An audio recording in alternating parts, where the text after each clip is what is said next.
हो गई है पीर पर्वत सी पिघलनी चाहिए, अब हिमालय की गोद से गंगा निकलनी चाहिए।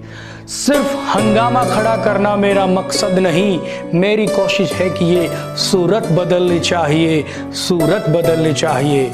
नमस्कार दोस्तों, मैं आपका दोस्त नरेश कुमार आप सभी को अपने YouTube चैनल किंग्स पैराडाइज पे आप सभी का स्वागत करता हूं। मेरे प्यारे दोस्तों, उम्मीद करता हूं कि भगवान के आशीर्वाद से हम सब स्वस्थ हैं और हम एक बेहतरीन जीवन को जी रहे हैं। मेरे प्यारे दोस्तों, इस चैनल को बनाने के पीछे जो मेरा उद्देश्य है वो ये है कि आज हम जिस समय में जी रहे हैं वहाँ पर बहुत ज़्यादा निराशा है मेरे दोस्तों, अंधकार है, बहुत ज़्यादा दुख प्रकट हो रहे हैं। और जिस पैंडेमिक से ये पूरा विश्व गुजर रहा है, हम सोच रहे हैं कि कहीं से भी कोई एक ऐसी चीज़ आए जो हमें जन्नत की सैर करवाए, जो हमें ऐसा आनंद दे, जो हमें स्वर्ग सा एहसास करवाए। इसीलिए मेरे दोस्तों, मैंने अपने चैनल का नाम रखा है किंग्स पैराडाइज, जन्नत। ठीक है, जो एक राजा का स्वर्ग है, धरती का स्वर्ग है, एक राजा की जन्नत है।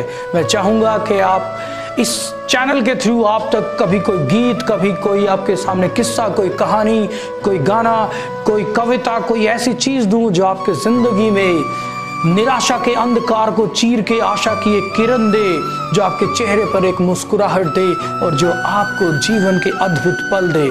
जब भी आप मेरे इस वीडियो पे या मेरे किसी भी वीडियो को देखें तो आपके अंदर एक खुशी की लहर आए, आपकी आशाओं की एक किरण दिखाई दे, आपके चेहरे पर एक मुस्कुराहट आए और ऐसा लगे जैसे आप एक जन्नत में, एक स्वर्ग में, एक खुशियों के दरबार में अपना जीवन जी रहे हैं। तो मेरे दोस्तों, अपने इस पहले वीडियो के साथ मैं हाजिर हूँ। आज मैं आप सबको मेरे प्यारे दोस्तों एक ऐसी प्यारी सी कहानी सुनाने जा रहा हूँ जो हमने अपने कॉलेज के दिनों में सीखी थी, जो सुनी थी, लेकिन उसका जो सार था वो हमें धीरे धीरे महसूस हुआ। तो ध्यान दीजिएगा मेरे प्यारे मित्रों, मेरे दोस्तों, ये कहानी इतनी अद्भुत है जो आपके रोंगटे खड़े कर देगी, जो आपके अंतरात्मा को झकझोर देगी। तो सुनिएगा। एक बार अबू बेन आदम नाम का एक व्यक्ति था। बहुत मेहनत करता था, बहुत मेहनत करता था।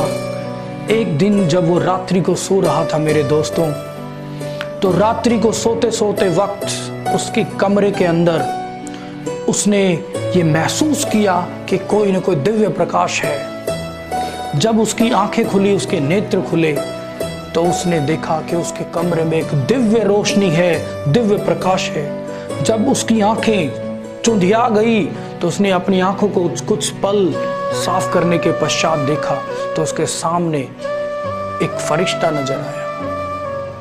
तो उसने फरिश्ते को झुककर प्रणाम किया और पूछा कि हे खुदा के फरिश्ते, हे भगवान के दूत, आप यहाँ पर किस उद्देश्य के साथ प्रकट हुए हैं? तो उस फरिश्ते ने जो उत्तर दिया वो बड़ा दिल को बिल्कुल कोमलता से सहला देने वाला उत्तर था। उस फरिश्ते ने कहा कि मैं इस पृथ्वी के ऊपर उन लोगों के नाम लिखने की एक सूची बनाने के लिए आया हूँ जो उस भगवान से, खुदा से प्रेम करते हैं, प्यार करते हैं। तो अबू बेन आदम ने उससे भी ज्यादा विनम्रता से पूछा कि हे फरिश्ते, क्या आप मेरा नाम इस सूची में लिखेंगे? क्या इस सूची के अंदर मेरा नाम शामिल है? तो फरिश्ते ने जवाब दिया, सुनिएगा, कि हे अबू बेन आदम, आपका नाम इस सूची में नहीं है। मैं उन लोगों की लिस्ट, उन लोगों की सूची बना रहा हूं जो भगवान से प्यार करते हैं और मुझे खेद है कि आपका नाम इस सूची में शामिल नहीं है। तो अबू बेन आदम ने बिल्कुल और भी ज्यादा विनम्र होकर उनसे एक बात कही। क्या कही? सुनना। अबू बेन ने कहा कि हे फरिश्ते, हे खुदा के नेक बंदे, हे दूत, परमात्मा के भेजे हुए अवतार, आप मेरी एक प्रार्थना स्वीकार करना कि आप जब उन लोगों की सूची तैयार करो जो खुदा के बनाई गई कायनात से प्यार करते हैं, जो भगवान के बनाए गए इस पूरी पृथ्वी से, इस पूरे ब्रह्मांड से, इसके हर जीव से प्यार करते हैं, तो कृपा करके मेरा नाम आप उस सूची में अवश्य लिख देना। तो फरिश्ते ने कहा ठीक है, मैं उस सूची के अंदर आपका नाम लिख दूंगा। तो जैसा ही उनके दोनों के बीच में ये वार्तालाप हुई तो फरिश्ता उसका संदेश लेकर चला गया। अगले दिन फिर से एक नई घटना घटती है। फिर से रात्रि को अबू बेन आदम सो रहा था और उसके कमरे में उसको यह आभास हुआ कि आज से वही दिव्य रोशनी फिर से आ गई है। उसकी आंखें खुली, नेत्र खुले, देखा वही दिव्य प्रकाश जो कल रात्रि को उसने देखा था आज फिर उसके सामने आया। और उसने क्या किया, फिर अपनी आंखों को साफ किया और जैसे ही उसकी आंखें सामान्य हुई उसको वही फरिश्ता फिर नजर आया। उसने झुककर फिर प्रणाम किया फरिश्ते को और फरिश्ते से पूछा कि हे फरिश्ते, आज आपका आगमन कैसे हुआ, आज आपके आने का उद्देश्य क्या है।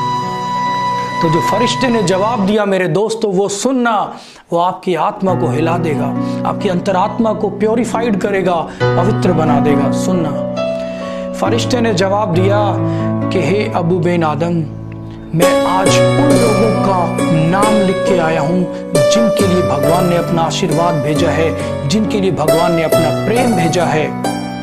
तो अबू बेन आदम ने बड़ा झुक कर कहा कि क्या मेरा नाम इस सूची में शामिल है। तो जो फरिश्ते ने जवाब दिया वो ये था कि तुम्हारा नाम इस सूची में सर्वोच्च स्थान पर है, तुम्हारा नाम इस सूची के अंदर सर्वश्रेष्ठ आंका गया है। भगवान ने जो लिस्ट बनाई थी, सूची तैयार की थी, उसमें तुम्हारा नाम सर्वोपरि है, सर्वोच्च स्थान पर है। यह सुनकर बहुत खुश हुआ अबू बेन आदम और उसने उसका शुक्रिया अदा किया फरिश्ते का। तो फरिश्ते ने अबू बेन आदम को कहा कि भगवान कभी भी ये नहीं चाहता कि आप उसको प्रेम करें, आप उसकी पूजा करें, इबादत करें। वो सिर्फ इतना चाहता है कि जो खुदा ने अपनी कायनात बनाई है, जो भगवान ने अपने जन्नत बनाई है, जो मनुष्य बनाए हैं, जीव बनाए हैं, प्रकृति बनाई है, आप उनसे प्रेम कीजिए। यदि आप उनसे प्रेम करते हैं तो आप भगवान से, अल्लाह से, खुदा से, वाहिगुरु से, जो परम पिता है, आप उससे प्रेम करते हैं। तो मेरे दोस्तों, उम्मीद करूंगा कि इस कहानी के पीछे जो भाव था, इस कहानी का जो सार था कि मनुष्य, जीव, प्रकृति, आप हर वो चीज से प्रेम कीजिए जो परमात्मा ने हम सब के लिए बनाई है, क्योंकि परमात्मा हर कण कण में व्याप्त है। तो मेरे दोस्तों, ये कहानी आपके जीवन में एक नई उमंग डाल देगी, आपके अंदर एक नया भाव पैदा करेगी। तो मेरे को लगेगा, मेरे को खुशी होगी यदि मैं आपके हृदय को स्पर्श कर पाऊं। तो आपका अपना दोस्त, मिलते हैं नए वीडियो के साथ। अगली बार फिर हाजिर होंगे किसी न किसी बहुत प्यारी सी चीज के साथ। शुक्रिया मेरे दोस्तों, भगवान करे आप सब स्वस्थ रहें, खुश रहें। धन्यवाद।